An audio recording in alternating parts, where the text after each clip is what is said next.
I will ask Nigeria Microfinance Bank to give you loan. Those are words of President Bola Ahmed Tinubu when Nigerian youths visited him yesterday at Aso Rock. He did tell them to be patient with his government, and he has quite a whole lot of programs on ground for the youth. Welcome to Business Daily. I am Yusuf Akogu. Let's take our business top stories.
Glad to have you back. Now we give you a highlight of how the stock market went down yesterday on the floor of the Nigerian stock market. Indeed, the market closed negative for the second time of the week. It closed negative 0.31%. It ended, and of course, the all-share index there still maintained that 65,000 basis point, above 65,000 basis point. Of course, the volume of trade 509.247 million, and of course, value at 4.795 billion naira in a deals of over 8,000 naira. The gainers for the day, of course, we have the likes of Lasako Assurance gaining 10% to close at 2 naira and 9. Of course, Kobo Multiverse also on the gainer stable today, 9.96%. It ended to close at 2 naira 98 kobo. And of course, Sky Aviation also closing positive there, 23 naira 30 kobo. It actually closed on the day. Of course, the losers on the day, we have the likes of Jackpot Gold, of course, and Ventures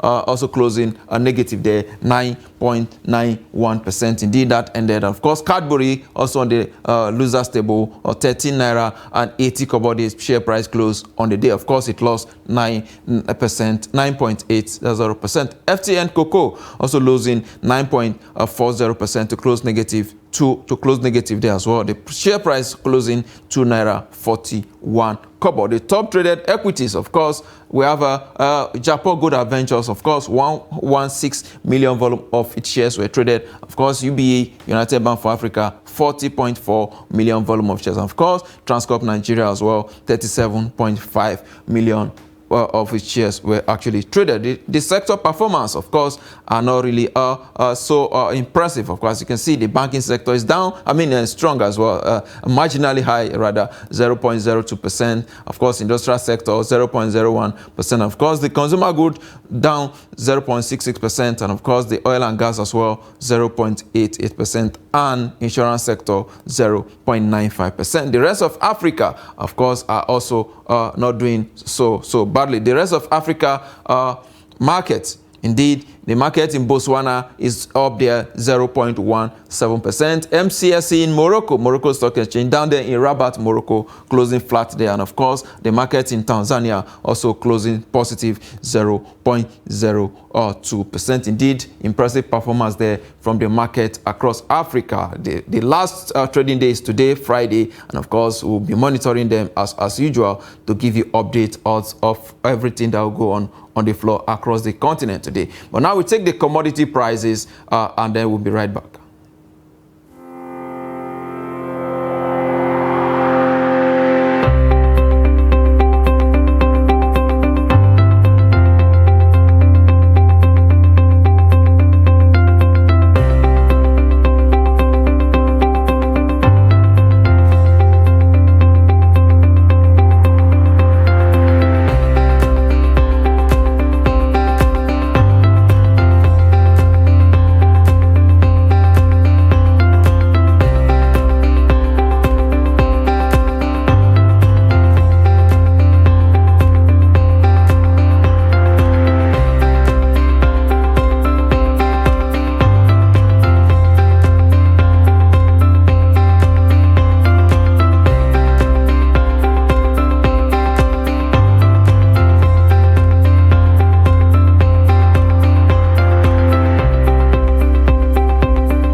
Glad to have you back. It's still Business Daily right here on Trust Television. And now we're going into our discussion proper for the day. We're looking at agricultural sector and indeed the food crisis that the country is experiencing. Recall 2 weeks ago, the president declared emergency, a national emergency on food security. What are the immediate response that we are getting from the president? I have joining me in the studio the president of Maize Association of Nigeria, Dr. Bello Abubakar. Always a pleasure having your Business Daily, sir. Hello, good morning, Mr. Yusuf. Yes, good morning, sir. Let's go straight to the discussion, the topic now. Okay. Emergency on food security. What are the immediate response you are getting from the government? Well, you were at that meeting. Yes, I was in the meeting for the last 2 weeks for the Presidential Committee on this food security, which was headed by the Mr. Dele Aleke. So actually, it was after a very long meeting, discussions from the all stakeholders that at the end of the meeting, there was a resolution that the federal government, under the leadership of our able president, Bola Ahmed Tinubu, declared state of emergency on food security because of the food crisis that is going on in Nigeria, especially the prices of the foods that has risen now. If you look at what is going on now, the less privileged people, most of them cannot afford to even get like this one mudu, one tier of rice or maize or beans, all. Exactly. So the situation is that the federal government want to see that they have tackled this problem immediately, which we appreciated what the Mr. President has done by declaring this state of emergency to provide the palliatives immediately to all the householders in Nigeria with grains. They said grains. Grains, it consists all type of foods, either maize, rice, gari, beans, all. So, and then the fertilizer for the farmers, small-scale holder farmers, is a palliative.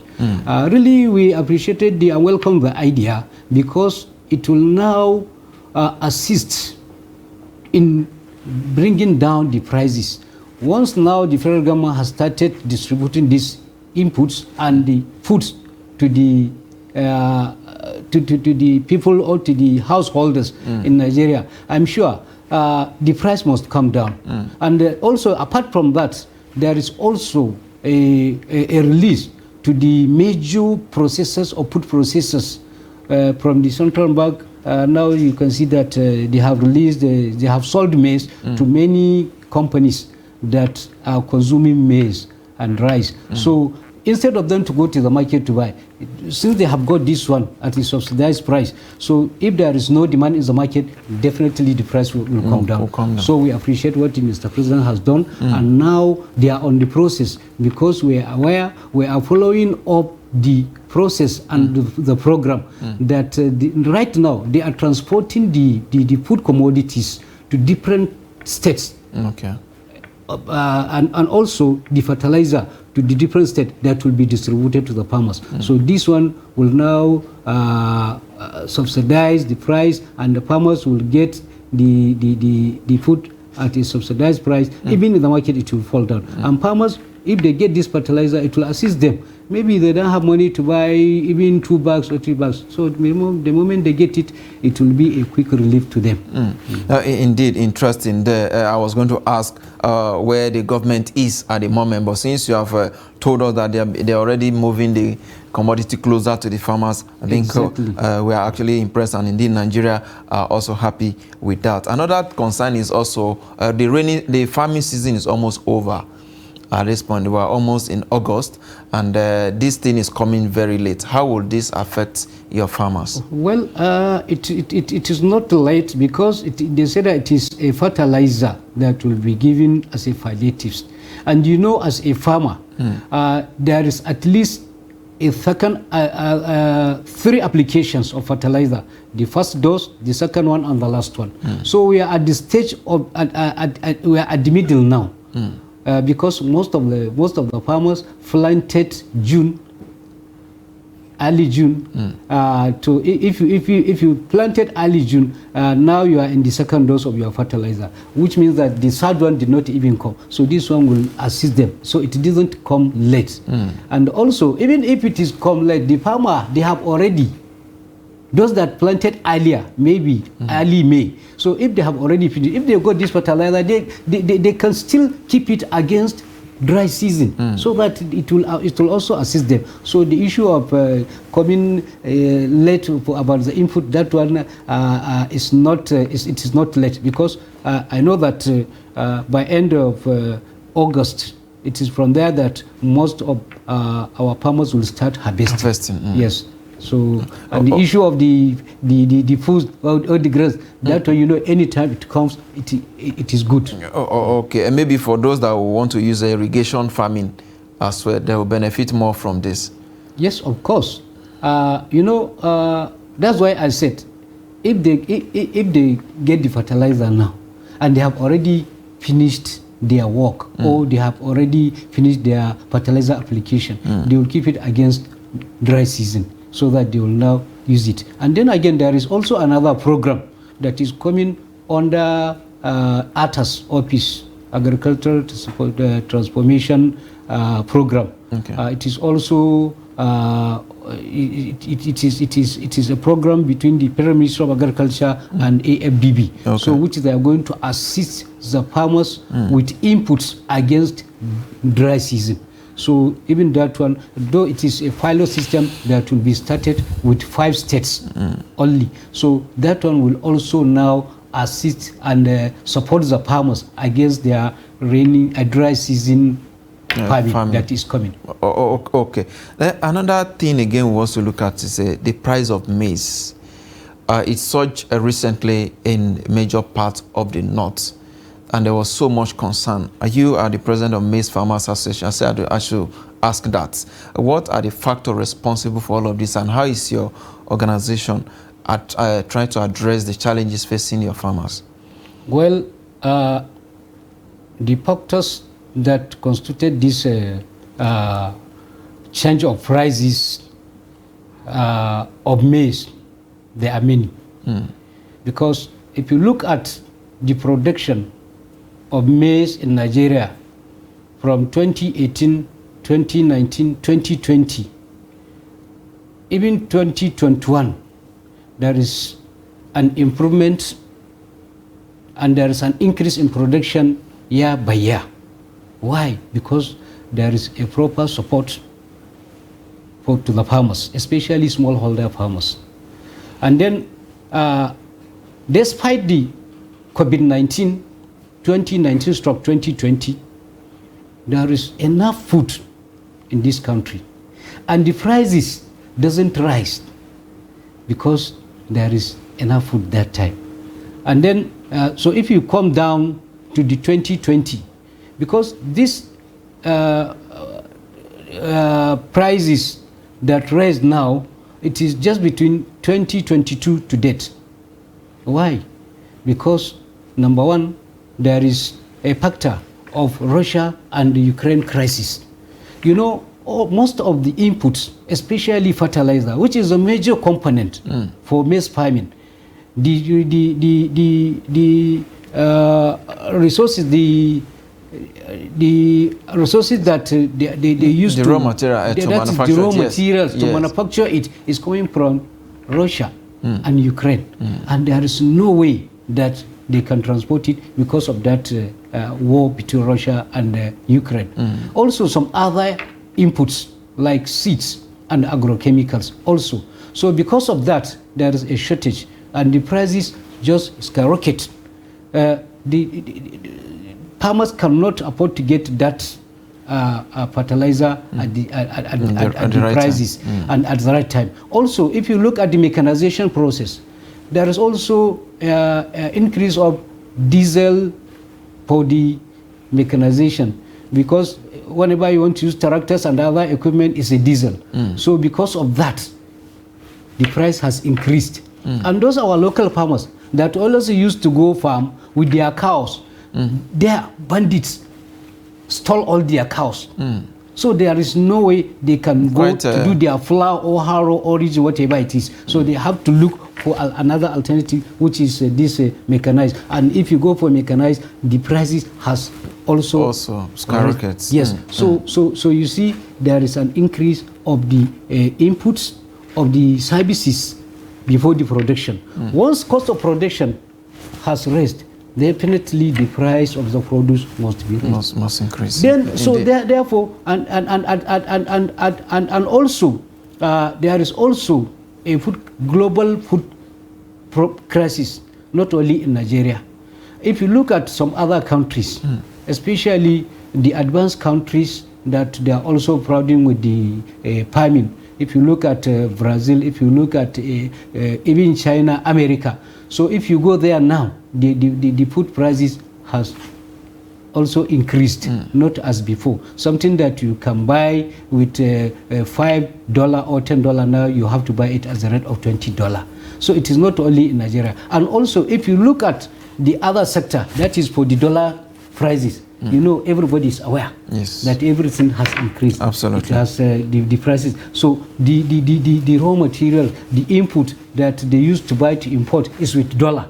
Since the price has increased, they must increase the price of their input. So therefore, farmer, he has to also buy as how it is. So therefore, at the end, the price of his product must be also raised. So, and then again, if you look at the whole other commodities, not only food or maize, it's not only the price of maize or food commodities that their prices has raised. If you look at building materials, spare parts, and cloth, everything, their prices has raised.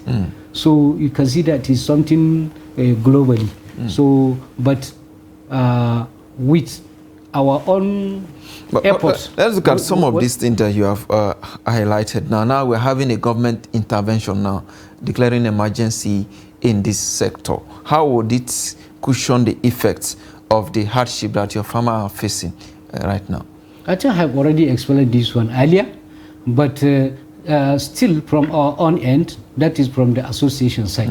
You know, we are well recognized with so many organizations and even the government. So with what we are now, our advice, our suggestion, so, and they have accepted and they are trying to implement it. So from there, you'll see at the end, there will be a solution. And even right now, I'm telling you that the price of the maize has come down as how it was before, because as at last week, maize per 100 kg is from 40,000 to up to 45, 47 somewhere, depending on the market and the area. But now the least that you can, or the highest price that you can buy maize is 39 to 40,000 downwards. In some areas you can get it 35, 36,000. So you see that with our own effort that we are making, the price is coming down now. So it has made an impact, and this effort of the government also contributed, because since the time that the federal government now announced there will be a palliative for the grains and fertilizer. So all the merchants are scared to go to buy product from that side. Alhaji, the government also said that they will make available 500,000 acres of land available for farmers. Have then done that? Well, you know, the issue of farming is not something, it is just like a building. You cannot say that you will do the foundation today, to dig the foundation, and then to start laying your foundation, to raise your wall, to do everything up to the roofing at one time. It is something that will be done at a stage by stage. So actually they have announced that, and now they are on the process of how to implement that issue of the 500,000 hectares they have mentioned. I think it's not only that. There are so many ways that the food production will be increased apart from these 500,000 hectares. But let it be after when they now announce the ministers and they now come to the office and they now, when they established and they stabilized, you will see so many changes in agriculture under this present government. Absolutely. Alhaji, let's talk about the commodity exchange. It's another areas that this government want to also focus on. You also have a deep knowledge of this area. Where are we, and what do you think government need to do to get this sector, I mean the board on board, the commodity board on board? Well, we thank God and we always appreciate our president because he has a focus. Because I can remember when we visited him somewhere around November 2022. That was before the election. That is before the election. So the first thing that he mentioned to us and told us that he's going to restructure or to bring back the commodity board. He even mentioned that it will be an international standard one, not like the previous one that was established during 80s and 90s. So, which means that he showed that he know what is there in agriculture, and he took agriculture as a business, as how he sees as a businessman. So, bringing back the commodity exchange, it is something that will help and assist the farmers in Nigeria, and also to now increase the standard rate of our production, because with the commodity exchange, it is from there that you'll get more investors to come to Nigeria for the agriculture, for the production, for the importation, for the exportation, and so on. So, and it will now also support the farmers to get their market immediately. They know where directly to take their products, or to take their products. Because under this commodity exchange, there must be a minimum guarantee price, GMP, for the food commodities, all the food commodities. There must be.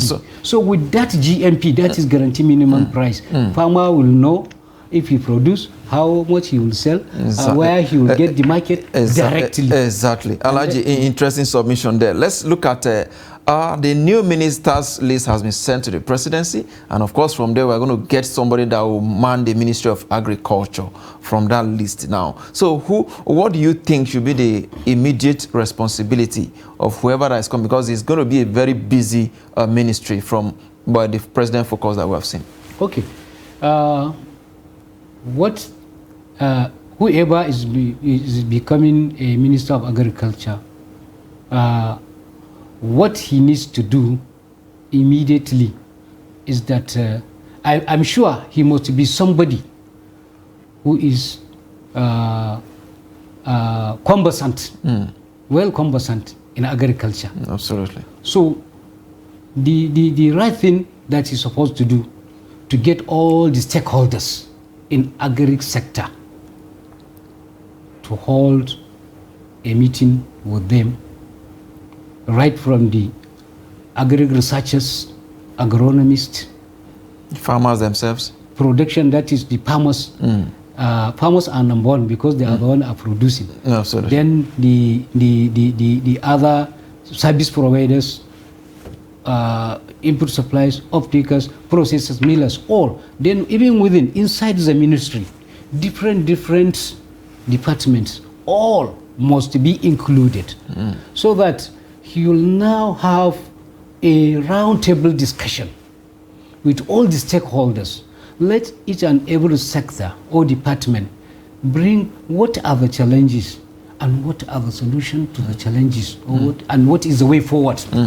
That thing should be done in the first week he entered the office.